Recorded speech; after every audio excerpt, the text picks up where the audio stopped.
Jaishankar Italy के अंदर Sunday की शाम को India middle east Europe corridor के ऊपर बात कर रहे हैं और वो कह रहे हैं कि ये जो कनेक्टिविटी कॉरिडोर है ये एशिया और यूरोप के बीच में गेम चेंजर होगा। जिस तरह हम ये कहते थे कि चाइनीज जो BRI है, बेल्ट एंड रोड इनिशिएटिव जो है, वो गेम चेंजर होगा बिटवीन पाकिस्तान एंड चाइना। वो कितना गेम चेंजर हुआ है वो तो कारोबारी लोग बता सकते हैं, चाइनीज बता सकते हैं, या जो रिपोर्ट्स हमारे सामने आई हैं वो बता सकते हैं। लेकिन मैं आपको एक चीज बता सकता हूं कि इस वक्त पाकिस्तान के अंदर पाकिस्तान की जो हुकूमत है उसको तकरीबन 200 अरब रुपए का 200 अरब 200 बिलियन 200 अरब का डेली लॉस हो रहा है। नमस्कार दोस्तों, आप सभी का स्वागत है पाक मीडिया अपडेट्स में। दोस्तों, जैसा कि हमारे विदेश मंत्री एस जयशंकर जी इटली गए हुए हैं G7 मीटिंग के लिए, वहां पर वो अपना जलवा दिखा रहे हैं। ये सब देखकर पाकिस्तानियों को हो रहा है जलन। तो आइए देखते हैं पाक मीडिया क्या बातें कर रही है। भारत के minister for external affair doctor Jaishankar Italy के अंदर संडे की शाम को India middle east Europe corridor के ऊपर बात कर रहे हैं और वो कह रहे हैं कि ये जो कनेक्टिविटी कॉरिडोर है ये एशिया और यूरोप के बीच में गेम चेंजर होगा। जिस तरह हम ये कहते थे कि चाइनीज जो BRI है, बेल्ट एंड रोड इनिशिएटिव जो है, वो गेम चेंजर होगा बिटवीन पाकिस्तान एंड चाइना। वो कितना गेम चेंजर हुआ है वो तो कारोबारी लोग बता सकते हैं, चाइनीज बता सकते हैं, या जो रिपोर्ट्स हमारे सामने आई हैं वो बता सकते हैं। लेकिन मैं आपको एक चीज बता सकता हूं कि इस वक्त पाकिस्तान के अंदर पाकिस्तान की जो हुकूमत है उसको तकरीबन 200 अरब रुपए का 200 अरब 200 बिलियन 200 अरब का डेली लॉस हो रहा है। और वो लॉस इसलिए हो रहा है बिकॉज इस वक्त पाकिस्तान के अंदर एक तमाशा चल रहा है, एक जंग हो रही है। सुनने में आ रहा है कि इमरान खान की जो पार्टी है वो इस्लामाबाद पे हल्ला बोल देगी। कंटेनर्स इस वक्त पाकिस्तान के अंदर, आपको पता है, मजाक उड़ाया जा रहा है कि जो पाकिस्तान का सबसे लुक्रेटिव बिजनेस है वो कंटेनर्स हैं, कि किसके पास कंटेनर्स हैं, हुकूमत को दो और पैसे लो, ये है। और सुनने में आ रहा है कि यही पाकिस्तान में इस वक्त अवेलेबल बिजनेस है, बाकी बिजनेसेस तो बंद पड़े हुए हैं। अब एक तरफ आप देखते हैं कि कहां पे जाके India middle east Europe corridor की बात होगी और कहां पाकिस्तान के अंदर कंटेनर्स की बात होगी। बेलारूस जो है उसके फॉरेन मिनिस्टर, उनका 65 मेंबर का जो डेलीगेशन है वो पाकिस्तान पहुंचा। पाकिस्तान की हुकूमत पता नहीं उनको कौन सी सड़कों से या हेलीकॉप्टर के जरिए कहां से किधर ले गई है, कोई पता नहीं है, किसी किस्म का कोई समझ नहीं है कि वो लोग कहां पहुंचे हैं। बिकॉज ये समझ नहीं आ रही कि पाकिस्तान इस वक्त कैसे चल रहा है। अभी जयशंकर वहां पे बैठ के इंडिया की एशिया यूरोप की कनेक्टिविटी कर रहे हैं, लेकिन पाकिस्तान जो है वो अपने अंदर ही कनेक्ट नहीं है इस वक्त, लाहौर इस्लामाबाद से कनेक्ट नहीं है। देखें, जो लीडरशिप होती है वो बात करती है तो पता चलता है कि वो सोच क्या रहे हैं। जयशंकर ये कह रहे हैं कि जो गल्फ ऑफ ईडन है हम वहां पे कोऑर्डिनेट कर रहे हैं कि कैसे हम अपनी ट्रेड को बढ़ा सकते हैं। इटली जो है वो उसको इतना इंपॉर्टेंट समझते हैं कि वो समझते हैं कि हमारी commerce, trade, India middle east economic Europe corridor की जो बुनियाद है वो इटली के साथ ही रखी जाएगी। That's what they are talking. और इटली के साथ वो कहते हैं जी हमारी वैल्यूज एक हैं, क्योंकि इटली जो वैल्यूज वाला वर्ड है उसको बड़े अच्छे से समझता है।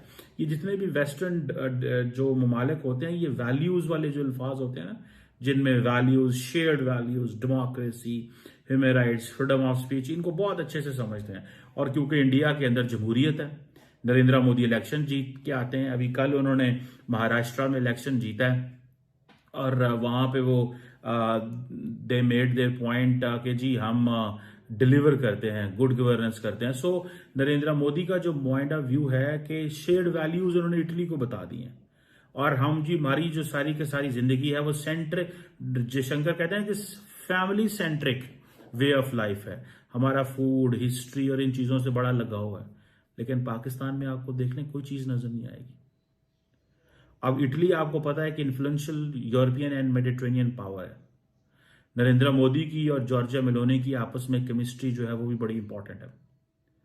और इटली जो है it is paying attention to India because क्योंकि चाइना से तो ऑलरेडी वो बैकफुट पे आ गए हैं। सो अगर चाइना से बैकफुट पे आ गए हैं तो एक ही मुल्क ऐसा रह जाता है जो बात करेगा किस खित्ते के अंदर जिसकी इकोनॉमी अच्छी है।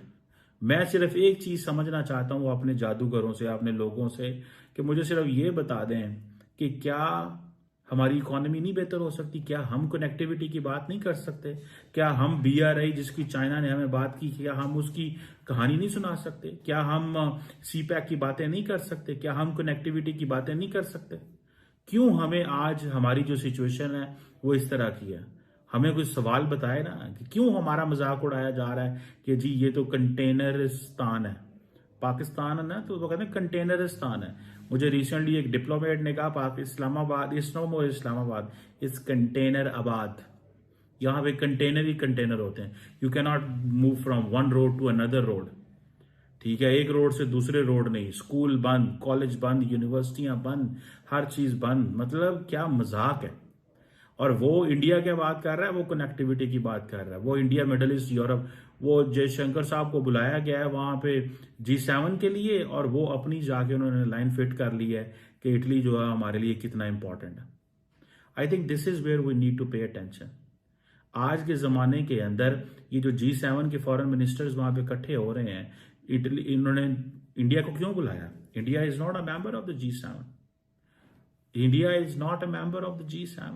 So why India has been invited there? Because they consider it as a potential, a country which has the potential. इसलिए उसको बुलाया गया। ये G7 के लिए इंडिया इसलिए इंपॉर्टेंट है कि इंडिया ये कहता है कि आपने एक एक्सक्लूसिव क्लब बनाया हुआ है और आप उस क्लब में किसी को एंटर नहीं होने देते। तो हम एक पैरेलल क्लब लाइक ब्रिक्स बना बैठे हैं। हमने वो क्लब बना लिया। ये चीज जो है वो जारी बात है वेस्टर्न ममालिक को अच्छी नहीं लगती। दे डोंट लाइक इट कि हमारे मुकाबले के अंदर कोई ग्रुप आए, हमारे मुकाबले में कोई ऐसा आए जो ये कहे कि हाँ जी हम जो है वो आपके साथ एक कंपटीशन में आए हैं। तो उन्होंने कहा कि इंडिया को बुलाओ। They want India back. वो इंडिया को बुलाना चाहते हैं, और वो इंडिया को इसलिए बुलाना चाहते हैं बिकॉज उनको पता है इस चीज का कि इंडिया जो है वो it is a country which has the potential. इसलिए बुलाया उन्होंने, और तो कोई वजह नहीं है। अगर कोई और वजह है तो मुझे बताएं। There is no other reason. कोई और रीजन नहीं है उनके पास।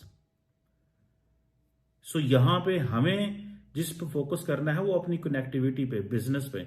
यही हमारा जो है वो इंट्रोडक्शन होना चाहिए कि दिस कंट्री, एक वक्त होता था कि कभी कराची मिडल ईस्ट को कनेक्ट करता था एशिया पैसिफिक से। आज वो काम मुंबई करेगा, आज वो काम गोवा करेगा, आज वो काम जो है वो हैदराबाद करेगा, आज वो काम जो है इंडिया के साउथ में जो स्टेट्स हैं वो करेंगी। वो कनेक्ट करेंगी मिडल ईस्ट को एशिया पैसिफिक के साथ। ये काम कभी कराची किया करता था, लेकिन हमने अपनी किस्मत जो है वो खराब कर ली। हम आपस में लड़ के जो है वो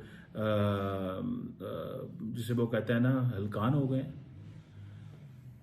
हुकूमत जो है वो जिसे कहेंगे ना कि इमरान खान फौज से लड़ रहे हैं। आपको मेरा वीडियो कैसा लगता है कमेंट करके बताइएगा। आप सब सपोर्ट कीजिए। चैनल पे नए हैं तो सब्सक्राइब कर ले और दूसरों में शेयर भी करें। फिर मिलते हैं नेक्स्ट वीडियो में। जय हिंद।